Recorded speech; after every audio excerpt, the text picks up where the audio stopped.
नमस्कार, मैं श्रवण सैनी। आज के इस क्लास में अपन पढ़ेंगे अधिनायकवाद या डिक्टेटरशिप, और इसे ही निरंकुश तंत्र भी कहते हैं। तो अधिनायकवाद या अधिनायक तंत्र शासन का वह रूप होता है जिसमें शासन की समस्त शक्तियाँ एक व्यक्ति में निहित होती हैं, और यह एक व्यक्ति इन शक्तियों का प्रयोग जो है वो मन कानून के अनुरूप न कर कर अपने मनमाने ढंग से करता है, अपनी इच्छा से करता है। यानी ये भी कह सकते हैं कि अधिनायकवाद में कानून का शासन न होकर एक व्यक्ति विशेष का शासन होता है, और एक व्यक्ति सर्वोसर्वा होता है। उसी व्यक्ति के आदेश कानून होते हैं, और उस व्यक्ति के आदेशों की पालना करना प्रत्येक नागरिक का कर्तव्य माना जाता है। और ये जो अधिनायकवाद है प्राय ये बल के बूते पर जो है अपनी सत्ता को हासिल करता है और कायम रखता है। यानी अधिनायक तंत्र में शासन का स्थायित्व का आधार जन इच्छा न होकर बल प्रयोग की शक्ति है वो होती है। और यहाँ न कोई निश्चित कार्यकाल होता है। जब तक शासक शक्तिशाली होता है, जब तक सत्ता पर उसकी पकड़ रहती है, वो सत्ता में रहता है, और जैसे ही वो कमज़ोर होता है वैसे ही लोग क्रांति के माध्यम से उसकी सत्ता को उखाड़ फेंकते हैं। जर्मनी में हिटलर का शासन, इटली में मुसोलिनी का शासन, वर्तमान में उत्तरी कोरिया में किम जोंग का शासन, ये सब अधिनायकवाद के ही उदाहरण हैं। अधिनायकवादी व्यवस्था को परिभाषित करते हुए फोर्ड ने कहा है कि राज्य के अध्यक्ष के द्वारा गैर कानूनी ढंग से सत्ता प्राप्त करना ही अधिनायकवाद है। उसी प्रकार न्यूमैन ने अधिनायकवाद को परिभाषित करते हुए कहा है कि अधिनायकवाद से हमारा तात्पर्य एक व्यक्ति अथवा व्यक्तियों के समूह के शासन से है, जो बलपूर्वक सत्ता पर अधिकार कर लेते हैं तथा अनियंत्रित रूप से उस सत्ता का प्रयोग करते हैं। तो इस प्रकार अधिनायक तंत्र लोकतंत्र का एकदम विपरीत रूप है। लोकतंत्र में जहाँ सभी व्यक्तियों में सत्ता निहित होती है, वहीं अधिनायक तंत्र में जो है सत्ता एक व्यक्ति में निहित होती है। लोकतांत्रिक शासन उत्तरदायी और सीमित होता है। अधिनायक तंत्रीय शासन जो है वो असीमित होता है और पूरी तरह से अनियंत्रित होता है और अमर्यादित है वो होता है। अब अपन चर्चा करते हैं अधिनायकवाद के लक्षणों की, कि अधिनायक तंत्रीय जो व्यवस्थाएं होती हैं उनके मुख्य लक्षण क्या होते हैं।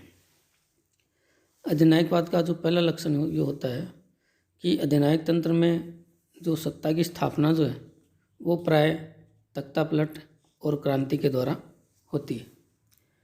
अधिनायकवाद की जो दूसरी महत्वपूर्ण जो विशेषता है वो लक्षण है कि अधिनायक तंत्र में व्यक्ति जो होता है वो साधन होता है, और राज्य या सत्ता है वो साध्य होती है, और सत्ता को कायम रखने के लिए व्यक्ति को साधन बनाया जाता है। यानी इसका मतलब ये है कि अधिनायकवाद में सत्ता ही महत्वपूर्ण होती है, व्यक्ति महत्वपूर्ण नहीं होता, और सत्ता को कायम रखने के लिए व्यक्ति का बलिदान भी दिया जा सकता है।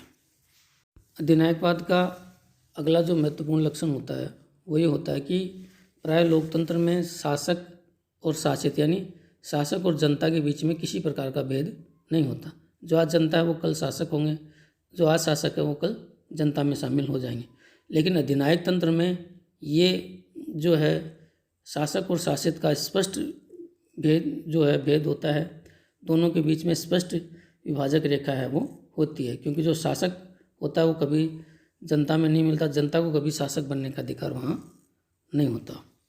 अधिनायक तंत्र की जो अगली जो महत्वपूर्ण विशेषता या लक्षण है वो ये कि अधिनायकवाद जो है वो लोकतंत्र का घोर विरोधी है वो होता है, और प्राय अधिनायकवादी जो विचारक होते हैं वो लोकतंत्र को मूर्खतापूर्ण शासन पद्धति बताते हैं, लोकतंत्र को अव्यवहारिक बताते हैं, लोकतंत्र को और संसद को बातूनी दुकान कहकर वो उसका उपहास है वो उड़ाते हैं।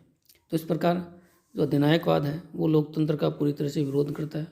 अधिनायकवाद जो है वो उदारवादी विचारधारा, समानता, स्वतंत्रता और बंधुत्व, इन सब में कोई विश्वास नहीं रखता। अधिनायकवाद जो है वो पूरी तरह से व्यक्तिगत असमानता में विश्वास रखता है और ये मानता है कि जो शासक है, अधिनायक है, शासक है, उसमें जितनी योग्यताएं हैं वो अन्य किसी में नहीं है।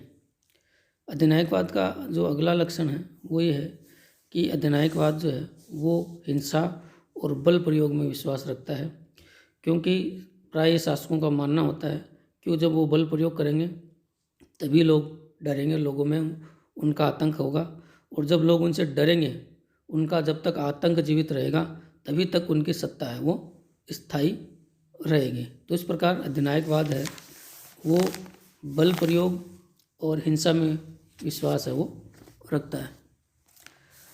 अधिनायकवाद का अगला जो महत्वपूर्ण लक्षण होता है वो होता है कि अधिनायकवाद जो है वो उग्र राष्ट्रवाद में विश्वास रखता है और अपने साम्राज्य के निरंतर विस्तार की आकांक्षा रखता है। जैसे हिटलर, मुसोलिनी, सद्दाम हुसैन, इन सब ने है वो उग्र राष्ट्रवाद का सहारा लिया और अपने राज्य के विस्तार में निरंतर लगे रहे। अधिनायकवाद का एक लक्षण ये भी होता है कि अधिनायकवाद में राज्य और सरकार का जो भेद है वो खत्म हो जाता है। प्राय शासक और राज्य में भेद होता है, राज्य अलग होता है, शासक अलग होता है, लेकिन जहाँ अधिनायकवादी व्यवस्था होती है वहाँ शासक स्वयं राज्य को पर्याय मान लेता है। तो यहाँ जो है शासक और राज्य का भेद है वो समाप्त हो जाता है। अधिनायकवाद में जो है वो व्यक्तिगत स्वतंत्रता का कोई अर्थ है वो नहीं रहता। स्वतंत्रता वही प्राप्त होती है जो राज्य के या शासक के द्वारा लोगों को प्रदान की जाती है। तो ये थे अधिनायक तंत्र के गुण। अब अपन आगे पढ़ेंगे अधिनायक तंत्र के गुण एवं दोष। इसमें कोई दो राय नहीं है कि वर्तमान युग में अधिनायक तंत्र को है दृष्टि से देखा जाता है। अधिनायक तंत्र को एक बुरी शासन प्रणाली के रूप में जाना जाता है।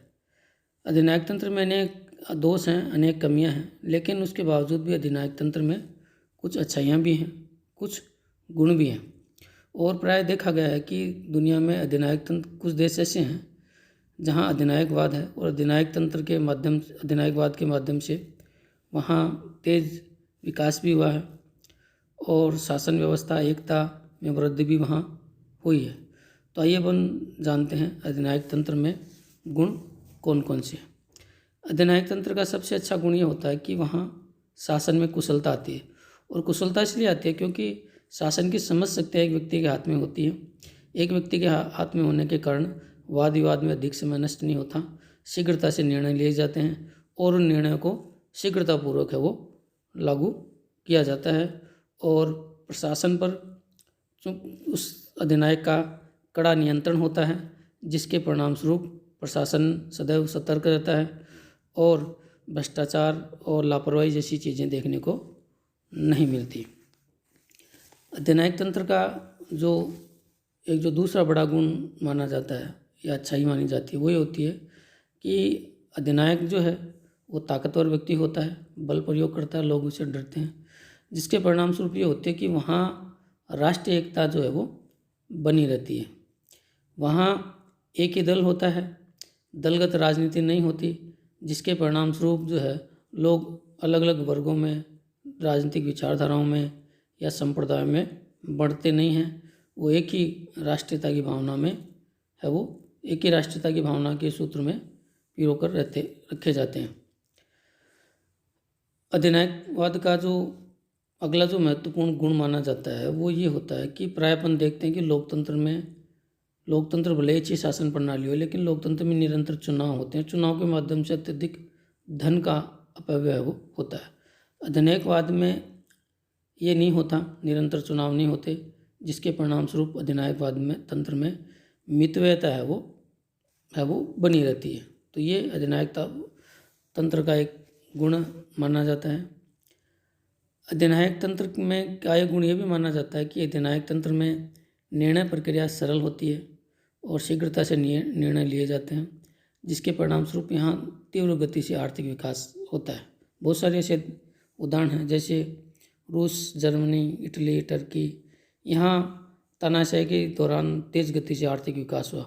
और वर्तमान में चाइना का उदाहरण ले सकते हैं। चाइना जो है वो साम्यवादी क्रांति से पहले एक कमज़ोर देश था और आज चाइना की अर्थव्यवस्था है वो विश्व की सबसे तेज़ बढ़ती अर्थव्यवस्था है। और चाइना जो है वो अपने आप को अमेरिका के समकक्ष महाशक्ति के रूप में वो मानता है। तो अधिनायकवादी व्यवस्था के अधीन ही चीन जो है वो आज इतना ताकतवर देश है वो बना है। अधिनायकवाद का एक जो गुण ये भी माना जाता है कि अधिनायकवादी व्यवस्थाएं हैं वो संकट काल का सामना वो आसानी से कर सकती है। इसलिए अधिनायकवादी व्यवस्थाओं को जो आपातकालीन परिस्थितियों से निपटने के लिए जो है अधिक सक्षम है वो माना जाता है। तो ये है अधिनायकवाद के गुण या अच्छाइयाँ। यद्यपि अधिनायकवाद में कितनी ही अच्छाइयाँ हों, कितने ही गुण हों, लेकिन इस बात को निर्विवाद रूप से माना जाता है कि अधिनायकवाद जो है वो एक बुरी शासन प्रणाली है और उसमें अनेक दोष होते हैं, अनेक कमियां होती हैं। तो आइए अब जानेंगे अपन अधिनायक तंत्र के दोष या कमियां। अधिनायकवाद का सबसे बड़ा दोष ये होता है कि अधिनायकवाद में व्यक्ति की स्वतंत्रता और अधिकारों का कोई स्थान नहीं होता, जबकि अपन ये मानते हैं कि व्यक्तित्व के विकास के लिए स्वतंत्रता और अधिकारों का होना जरूरी है वो होता है। और तानाशाही व्यवस्था जो है वो व्यक्ति के व्यक्तित्व के विकास में सबसे बड़ी बाधक है वो होती है। अगला जो अवगुण होता है या कमी होती है कि अधिनायकवाद में व्यक्तिगत समानता का कोई स्थान नहीं होता। व्यक्ति में भेदभाव होता है और एक व्यक्ति को दूसरे व्यक्ति से श्रेष्ठ है वो माना जाता है। अधिनायकवाद की एक कमी ये है कि अधिनायकवाद में जनता पर अत्याचार होते हैं, जनता का निर्मम दमन होता है, क्योंकि अधिनायक ये मानकर चलता है कि जब तक वो जनता का दमन नहीं करेगा, अत्याचार नहीं करेगा, तब तक लोग उससे डरेंगे नहीं, और जब तक डरेंगे नहीं तब तक उसकी सत्ता कायम नहीं रहेगी। तो अपनी सत्ता को बनाए रखने के लिए, सत्ता के स्थायित्व के लिए जो अधिनायक है वो जनता पर निरंतर अत्याचार है वो करता है।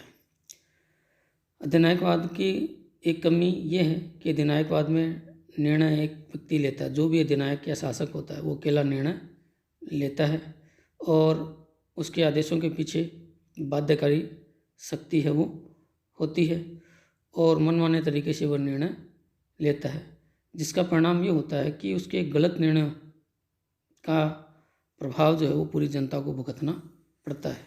जैसे हिटलर और मुसोलिनी के गलत निर्णयों का खामियाजा है वो उसके राज्य की पूरी जनता ने भुगता। अधिनायकवाद का एक सबसे बड़ा दोष ये भी होता है कि अधिनायकवाद जो है वो विश्व शांति में बाधक होता है, क्योंकि विश्व में जब भी तानाशाही शक्तियाँ उभर कर आई हैं तभी विश्व की शांति भंग है वो हुई है। तानाशाही शक्तियाँ जो है वो शक्ति की राजनीति करती हैं, उग्र राष्ट्रवाद में विश्वास रखती हैं और युद्ध के लिए सदैव तत्पर रहती हैं। और विश्व इतिहास जो है वो इस बात को प्रमाणित करता है कि विश्व में जब जब तानाशाही व्यक्तियाँ अस्तित्व में आई हैं तब तक विश्व में शांति खतरे में है वो पड़ी है।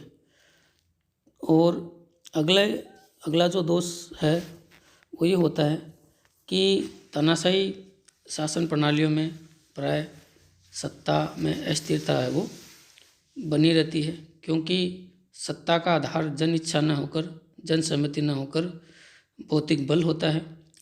और जब तक शासक में बल रहता है तब तक सत्ता में निश्चितता रहती है, और जैसे ही जनता को अवसर मिलता है जनता विद्रोह कर सत्ता का तख्ता पलट कर देती है। तो ये हैं अधिनायक तंत्र के प्रमुख दोष।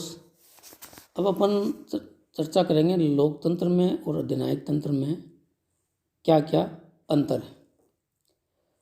लोकतंत्र और अधिनायक तंत्र में पहला अंतर यह है कि लोकतंत्र में शासन का आधार जनता की इच्छा और सहमति होती है, जबकि अधिनायक तंत्र में शासन का आधार जो है वो शक्ति होती है।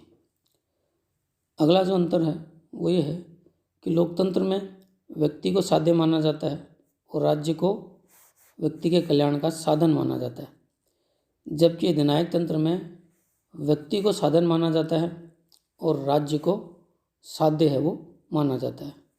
लोकतंत्र स्वतंत्रता, समानता, बंधुत्व पर आधारित होता है, जबकि अधिनायक तंत्र अनुशासन, आज्ञा पालन और दमन पर आधारित होता है। लोकतंत्र में राजनीतिक दलों के अस्तित्व को स्वीकार किया जाता है और यहाँ विरोधी दलों का अस्तित्व भी होता है। अधिनायक तंत्र में केवल एक दल का शासन होता है और विरोधी दलों का कोई स्थान नहीं होता। अगला अंतर है, लोकतंत्र में कानून का शासन होता है, जबकि अधिनायक तंत्र में शासक की इच्छा का शासन होता है। शासक मन मर्जी से शासन करता है। अगला अंतर है, लोकतंत्र में संपूर्ण शासन की सत्ता जनता के प्रति उत्तरदायी होती है, जबकि अधिनायक तंत्र में शासक जो है वो किसी के भी प्रति उत्तरदायी नहीं होता। लोकतंत्र में प्रेस पूरी तरह से स्वतंत्र होती है, जबकि अधिनायक तंत्र में प्रेस की स्वतंत्रता का कोई स्थान नहीं होता। जो भी समाचार माध्यम होता है उस पर अधिनायक का कड़ा नियंत्रण होता है और जो समाचार माध्यम होते हैं वो प्राय अधिनायक के गुणगान करने में ही व्यस्त है वो होते हैं।